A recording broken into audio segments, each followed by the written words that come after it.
মা গর্ভে রাখছে 10 মাস, কত কষ্ট করে প্রসব করেছি। আর আমি একজন ব্যর্থ মা, আমি একজন বিধবা মহিলা। আমার বয়স এখন 66 বছর। দীর্ঘদিন স্কুলের শিক্ষকতা করার পরে এখন অবসরে জীবনযাপন করছি। আমার একটা ছেলের নাম রাজু, ওর বয়স 42, থাকে ইংল্যান্ডে। আমার স্বামী যখন মারা যান তখন আমার বয়স ছিল 36 বছর আর আমার ছেলে 12। ছেলের কথা ভেবে আমি আর কখনোই বিয়ে করিনি। রাজুকে আমি একাই বড় করছি, কখনো কোনো কিছুর অভাব বুঝতে দেইনি ওকে। সব সময় ওর সব আবদার মিটাতে নিজের কষ্ট বোঝাতে দেইনি ওকে। ও যেন না ভাবে আমার বাবা থাকলে এই ইচ্ছেটা অপূর্ণ থাকতো না। ছেলেকে দেশের সবচাইতে নামী কলেজ বিশ্ববিদ্যালয়ে পড়িয়েছে। তারপর ও উচ্চ শিক্ষার সুযোগ পেয়ে ইংল্যান্ডে চলে গেল। সব খরচ একা হাতে সামনেছি, কারো কাছে হাত পাতেনি। আমি এত কিছুর মাঝে নিজের দিকে একদম খেয়াল করিনি। সবসময় সন্তানের সাফল্য চেয়েছি, তার ভবিষ্যৎ উজ্জ্বল করাই ছিল আমার জীবনে একমাত্র লক্ষ্য।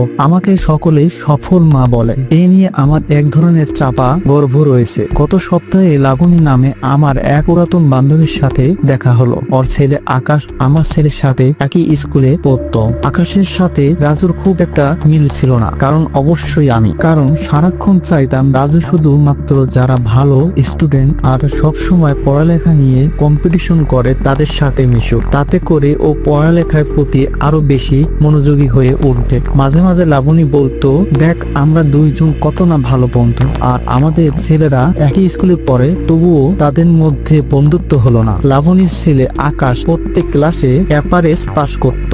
খেলাধুলায় খুব আগ্রহী ছিল আকাশের। সে স্কুলে এক্সট্রা কারিকুলাম অ্যাক্টিভিটিস অংশগ্রহণ করত, ছবি আঁকাআঁকি করত।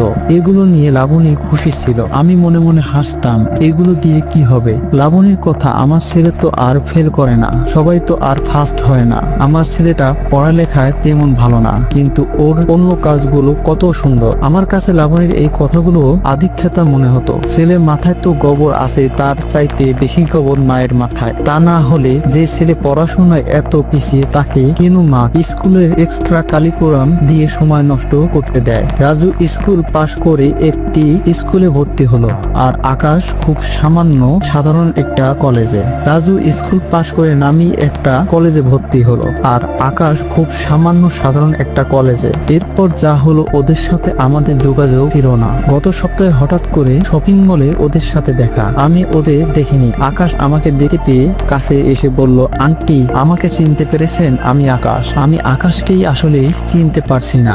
শেষবার যখন ওকে দেখেছি তখন স্কুল ছেড়ে কলেজে যায়। ছেলের অবস্থা তখন আমার চোখে মুখে, আর এখন রীতিমতো ভদ্রলোক। তারপর আকাশ আমাকে লাবণীর কাছে নিয়ে গেল। লাবণী একটা দোকানে বসেছিল, ওর ছেলে ওকে নিয়ে দোকানে এসেছে। ছেলে তার মায়ের জন্য কেনাকাটা করছে। মা বেশি দামি বলে নিতে চাচ্ছে না, আর ছেলে বলতেছে, মা তুমি কেন টাকার দিকে তাকাও? একরকম জোর করে মাকে কেনাকাটা করে দিচ্ছে নিজের বাচ্চাদের মতো। মার প্রতি আকাশের ভালোবাসা দেখে আমি নিশ্চুপ হয়ে গেছি। আমি কি না আমার ছেলেকে কখনো অভাব বুঝতে দিলাম না। সে এখন ইংল্যান্ডে এক কোম্পানিতে অনেক বড় চাকরি করে, আর সেই ছেলে মার সাথে কথা বলার সময়টা পায় না। তাকে যখন তখন ফোন করা যায় না, বিরক্ত বোধ করে। আসলে আমি একজন ব্যর্থ মা।